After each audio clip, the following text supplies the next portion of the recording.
Hello rabbits, great to see you again. Today we are going to cover the expansive topic of material foraging missions on the world of Nanotopia. If you have not already viewed the video A Journey to Animal Armour, we highly recommend it. It takes you step by step along the journey from staking NFTs for generating shell all the way through to fusing your Animal Armour. This will give you a high level understanding of each game mechanic involved in the process, how they all integrate with each other and why each one matters. Suffice to say for this session, the outcome you are working towards is foraging for as many of the materials found throughout the world of Nanotopia as possible. These will have multiple purposes, however, the initial important use is in the crafting of your armour components, which will be the next key step on your journey to your armour.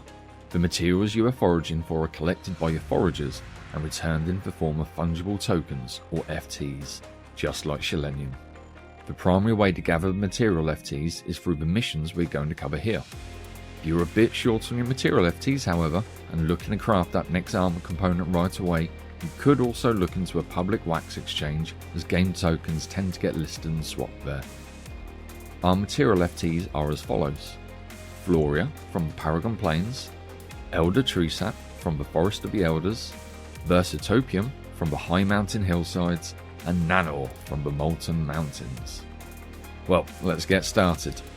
To do so, click the Missions menu option from the Green Rabbit game interface, and when you feel ready, click the Get Started button to get pulled into Nanotopia, unlock your mission slots and commence your foraging journey.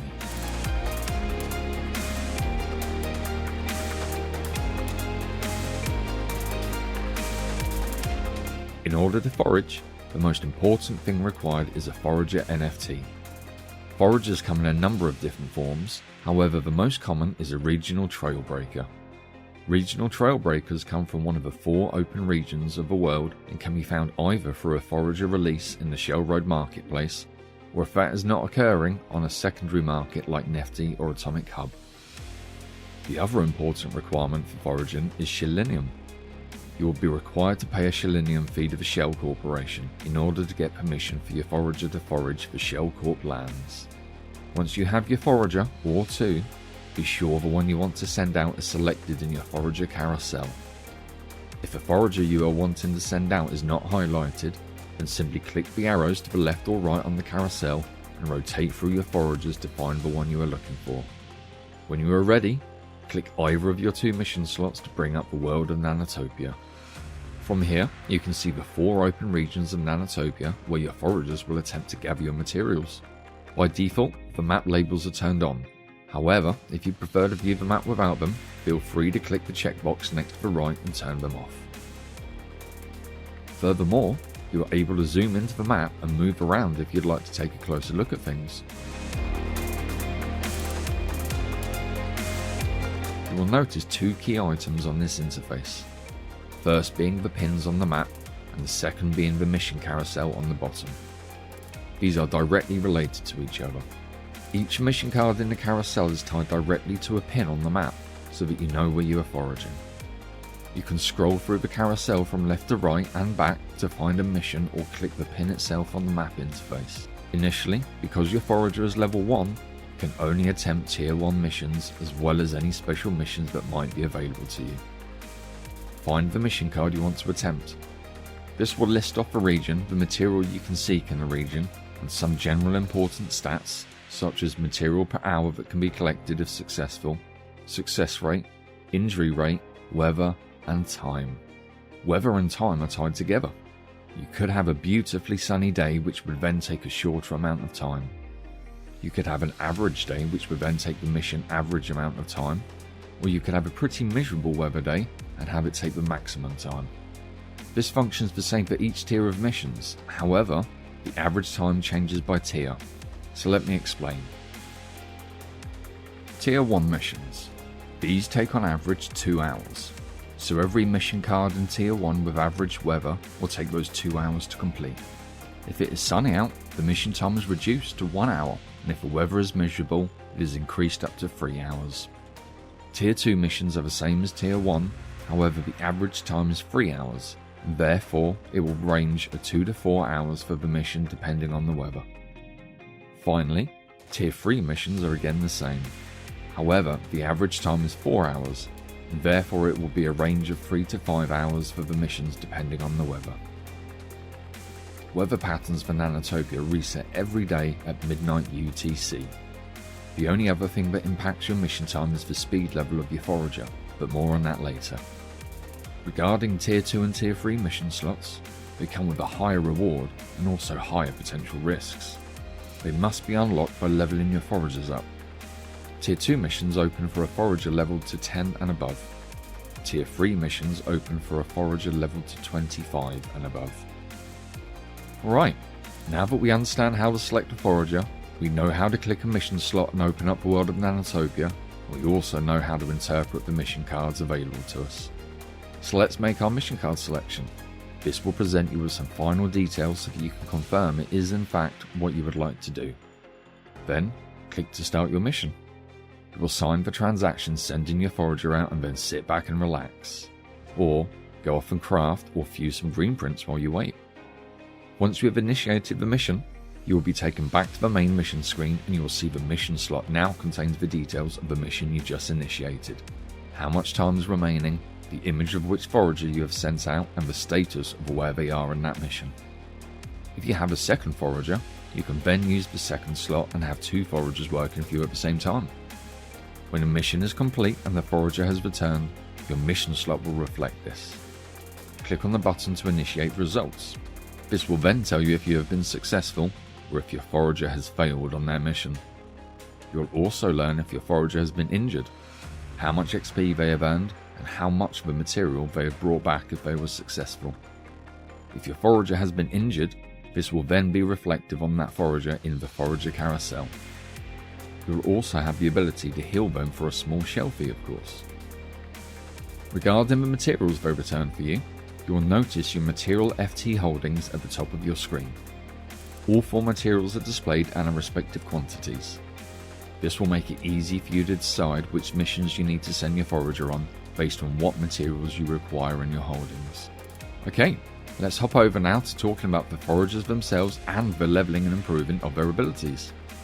You can access this information by clicking on any Forager in your carousel.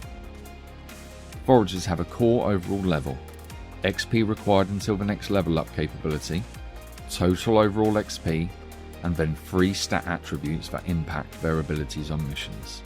Let's start by taking a look at these attributes. First we have strength. The higher your strength attribute, the less likely you are to be injured, and the less lengthy the potential injury time will be when your Forager is in fact injured. Next we have speed. The higher this stat attribute is, the faster your Forager will potentially be when running a mission. When you kick off a mission that is for example 3 hours, as soon as the mission is started, the Forager's speed attribute is taken into account, and if they receive a reduction in mission time, it will automatically be applied and you will see this in the mission interface. Finally, we have luck. This attribute is used towards the potential of your Forager returning from the mission when successful with more materials than the base amount. Not a bad thing to consider. It does not, however, directly impact the success rate of the mission and only gets applied when the mission is in fact successful. You will notice on the Forager screen that there is also a reset stat option. At any time, if you feel you have dispersed your earned stat points out in a way that you are not happy with, you can opt to click this, pay the relatively hefty shell cost, and have all your earned stat points returned to your Forager for redistribution. So how do you earn these stat points? Thought you would never ask. This is done by leveling up your Forager. To level up your Forager, you simply send them out on missions as frequently as possible. Doing so will generate XP for you, regardless of if they are successful or if they fail. Of course, successful missions will generate more. As you earn XP, you will see the Forager's XP bar increase either on the Forager screen by looking at the XP bar, or by watching the progress bar update on the main Forager carousel wrapped around their level badge. When they've earned enough to level up, come into the Forager screen and click the button to initiate the level up process. Each level up requires at minimum an ascendant orb. Now if your Forager is of a common rarity, you can only ever use a common ascendant orb, and when you level the Forager, you will be granted a single stat attribute each time for distribution. If your Forager is of uncommon rarity, you'll be able to choose if you would like to use a common orb or an uncommon orb. Using an uncommon ascendant orb gives you a probability of getting 2 stat points awarded rather than 1. However, at a minimum you will receive 1. Finally, if your forager is of epic rarity, you can use either a common, an uncommon, or an epic ascendant orb. Common giving you the single stat point, uncommon giving you a shot at between 1 and 2 stat points, and an epic orb giving you the shot at between 1 and 3 stat points. Note, there is no failure when leveling up your character, they will always level when attempted. The only thing that differs is the number of stat points awarded based on the ascendant orb used and the RNG roll to determine how many. As you level your forager, they will reach what we call threshold levels. These are key for a number of reasons, and they occur when leveling the forager to the levels 10, 25, 40,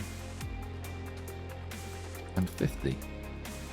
At each of these threshold levels, it will require you to use an ascendant orb as well as a set amount of your foraged materials to level your forager up.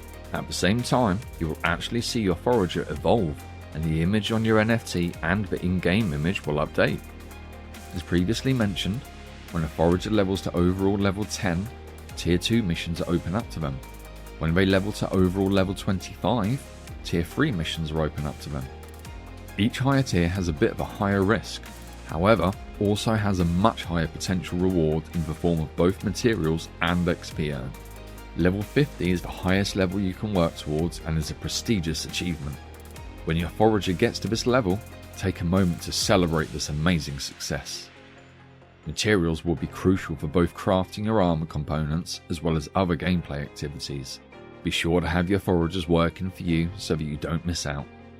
Well, now you've experienced the material forager missions with us, what are you waiting for? Get out there and get your foragers to work. You're going to need those materials in no small numbers, so no time to waste, rabbits. Welcome to Nanotopia.